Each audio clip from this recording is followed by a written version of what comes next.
Here's a look at the Faber-Castell Hexo Fountain Pen. Despite the hexagonal facets, as you can see, it's a fairly straightforward, simple pen. Now, it does come in silver and rose finishes as well. And as usual for Faber-Castell's models, you can find the Hexo as a ballpoint or rollerball. It's an aluminum pen, but I find it to be comfortably weighted. Much of that is due to its plastic section and plastic threads. So for those of you who enjoy the durability of a metal pen, but hate metal sections, here you go. Do a quick comparison. The Hexo comes in at just under 20 grams. And how does that compare to others? I have a TWSBI Go here. It comes in at just over 17 grams. And then another Faber-Castell model, the Loom, is coming in at 20 grams. And I believe a TWSBI Eco is also right around 20 grams. And now for size comparison, again, TWSBI Go, the Hexo, and the Loom. Uncapped, slightly longer than the Loom. And there it is posted. And the Hexo does post nice and deep.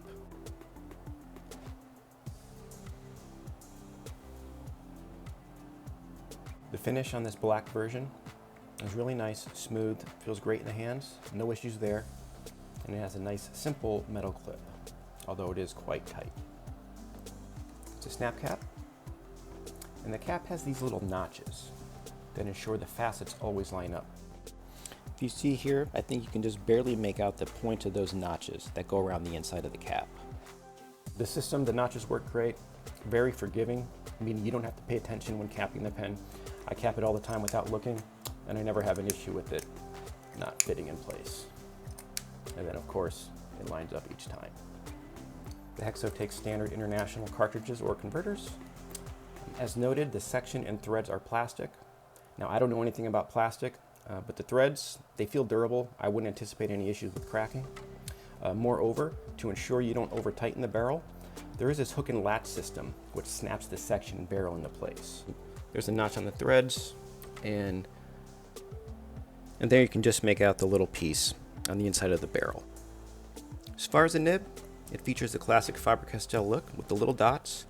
I don't know what other Faber-Castell pens use this nib, but this nib on the Hexo is a bit smaller than that found on the Loom. And for the most part, it writes great, and this extra fine in particular is very smooth. For my grip, I'm a huge fan of concave sections. And in fact, the Hexo section is what initially attracted me to the pen. For whatever reason, the way I'm able to grip this pen does wonders for my handwriting, but of course your mileage may vary. Bottom line, I really like this pen for what it is. It's a workhorse, perfect for long writing sessions. But there are a few issues. Starting with the nib. This nib writes dry. Now I personally prefer dry nibs, so it's not a problem for me. And the dryness may be something with this nib in particular. It's an extra fine. But I'd suggest you checking out other reviews to see what other folks are finding. So I initially inked this up with Faber-Castell's basic black ink. And to see if the dryness was due to the ink, I went ahead and inked it up with Diamine Deep Dark Purple. And then I noticed a slight improvement, but the dryness was still there. In addition to writing dry, or perhaps as a function of it, the nib tends to skip on the cross stroke. If I apply pressure, the skipping goes away, but I have to remember to do that. You can see downstrokes are perfectly fine. And once you start getting to the cross strokes in both directions, but really going to go into the right, you can see.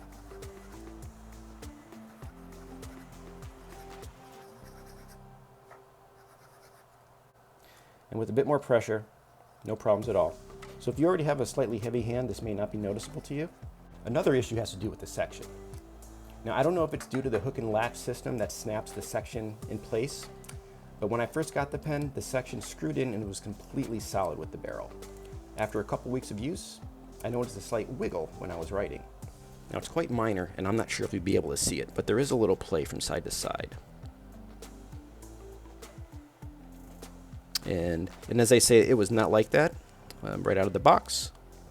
Now, the section itself is solid. It's not, the threads themselves are not really loose. It's not going to come off, but that little play makes it feel like it's loose. And I can kind of feel it when I am writing. So what I've been doing is backing off the thread slightly. So when it is screwed in all the way, you can see that the nib lines up with the logo, and I've just been taking it back just slightly, and that little bit clears up the problem, and I don't notice it kind of moving out of place in doing that. So take that for what it's worth. And finally, while it's not an issue with the pen per se, the Hexo, as far as I can tell, does not come with a converter. And at $40 US for this pen, I think one really should be. I will say, if you're interested in this Hexo but not sure, take a look at the Faber-Castell grip. I don't own a grip, but by the looks of things, the Hexo looks like an upgraded version of that pen in terms of overall looks, in terms of section shape, and I believe it is about half the price.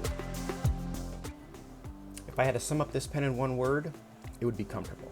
From its basic overall look to its weight, and especially to the way it fits and feels in my hand, I find it exceedingly comfortable, and that is all I got.